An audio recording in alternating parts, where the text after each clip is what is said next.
And same way with going to Iraq. It's like, I'm doing this for my country. Well, now if you ask me now, should we have gone to Iraq? Absolutely not. We had no reason to be there. Well, then 9/11 hits and everything changed. We trained, but after 9/11, it shifted to 100% focused on war and protecting the homeland and going off and serving your country. So a huge mind change after 9/11. Yeah. How united we were as a country. I wish we'd get back to that. The official story that a lot of us don't believe, including myself. But at the same point, you have orders, and you have orders to follow with that chain of command. What's it like commanding a unit that they know, and that there's a risk of them not coming home or not coming home in one piece? That's a great question. So once I got to know what my unit would be doing and where we were going, I found out that we would be comprised of 187 men only. So I was taking men. Next thing I find out is I have to have volunteers from all over the state of Wisconsin make up this unit of 187 soldiers. So we literally did not know each other. So we had to do the storming, forming, and norming and performing very quickly. And out of the 187 guys, I eventually took 173 to Iraq.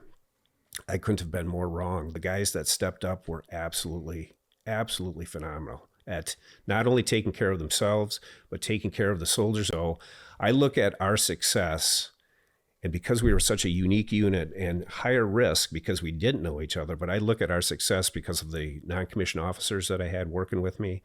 And then my executive officer, Bill Barthen, and my sergeant major were just top notch. And I've always felt it is so important to surround myself with good people. And I don't care if I'm not the smartest guy in the room. We're a team. We're going to figure it out. And we brought everyone home, as you mentioned earlier. Well, this leads me to my next question is you led over 350 missions and brought everyone home. I think what I want to ask here is because it has business application to it, not just military. What habits, systems, and leadership principles made that possible? I think before we left, I got in front of the formation and told them that this is my first time in combat. There's a number of you that have been in combat before. I don't care what rank you are. We're going to work as a team. If you have an idea, bring that forward.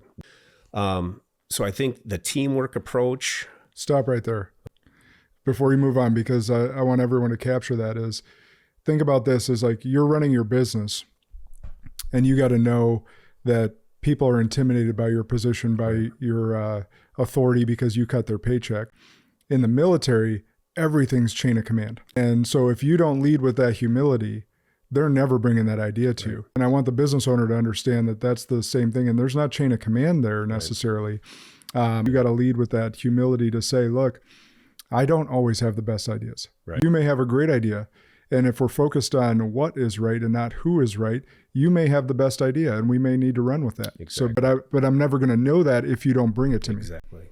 I think the other thing too is I made myself, and I'm not tooting my own horn, but anytime I've led, I've made myself approachable. I knew all 173 of my guys. I knew them by their first name and last name.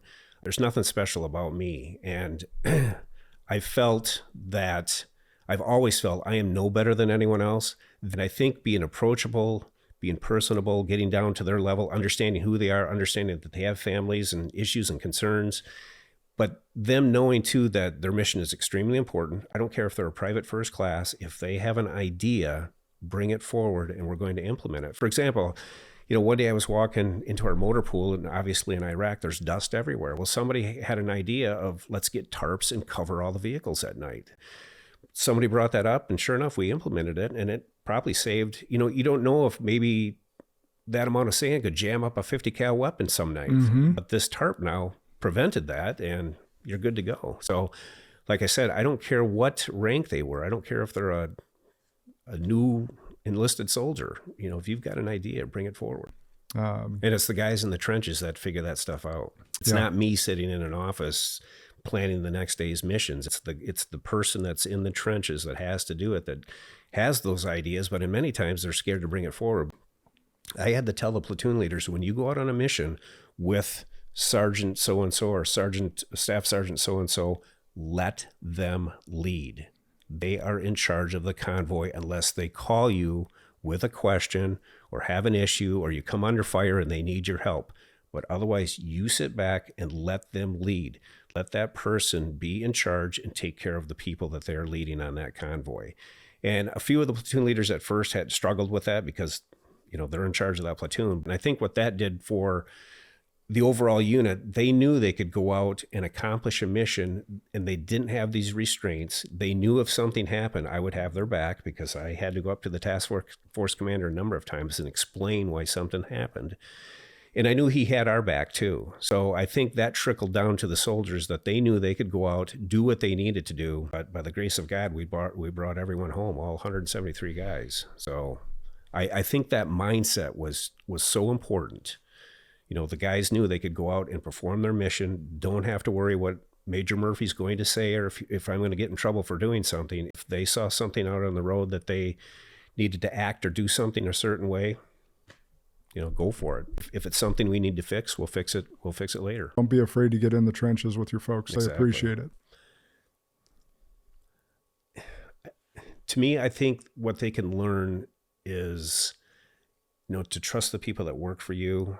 And I think something that I said earlier, I've carried with me forever, is to, yes, you may be in charge, but, work as a team. Have everyone involved. Treat your people like adults. Let's treat people like adults. Trust, have the trust in the people that you hire and that are working for you. And, you may have one or two that take advantage of that, but the majority of your people are going to do great for you and go that extra mile for you. I've always hated time cards, punch clocks, any of that stuff. So have the trust there, work as a team, humble yourself as a leader to be approachable, be personable, get to know your people, understand they have. The first time I took a platoon, I brought in every soldier, again, only about 30 soldiers, but over the course of my drill weekends, I would bring in one at a time, get to know who they were, who their spouse was, their name, their kids, possibly their birthdays, stuff that was bothering them, things they wanted to accomplish in their career, get to know. I would have soldiers that would come in that would say, I've been really trying to get this school for the last year or so, and I can't get it. Well, then me as a leader, I would look into that. Why can't he or she get into that school? Follow up on things that your soldiers or your workers, your employees bring to you. Just be yourself. I think it's so critical, and something that I've utilized over the course of my time in leadership is just be yourself. You don't have to put on a show that you're somebody that you're not. And like I said, prior, my first formation, I got up front and told the guys, and I've never heard anyone say this to their people. And again, I'm not boasting about myself, but I told them, I do not know everything that we need to know. I need your help to bring everyone home. And they, like I said, they all know I'm the boss, but I need everyone's input. They have to know that I have their back. And we are such a family. To this day, the 173 soldiers that I took overseas, about 145 of us have our own private Facebook page. I was just in Germany last month. Now, we've been home 18 years. I would lay down to go to bed. I got a direct message from a soldier. He said, "Sir, can I call you?" And I'm like, "I'm just going to bed. Can we talk tomorrow?" He goes, "No, I'm really struggling." I was on the phone for an hour. This is 18 years after we got home. They know, and it's not just me. We rely on each other. I've reached out to some of my soldiers when I have issues going on, and we talk and we get through those things. Being yourself. And there's a lot in there. And kind of summarize what you just said, or summarize anyhow, is leaders that care more win more. And so it's not just being yourself, because if you're being yourself and you actually don't give a shit, that's a problem. So giving a shit, and leaders that care more and show they care more win more.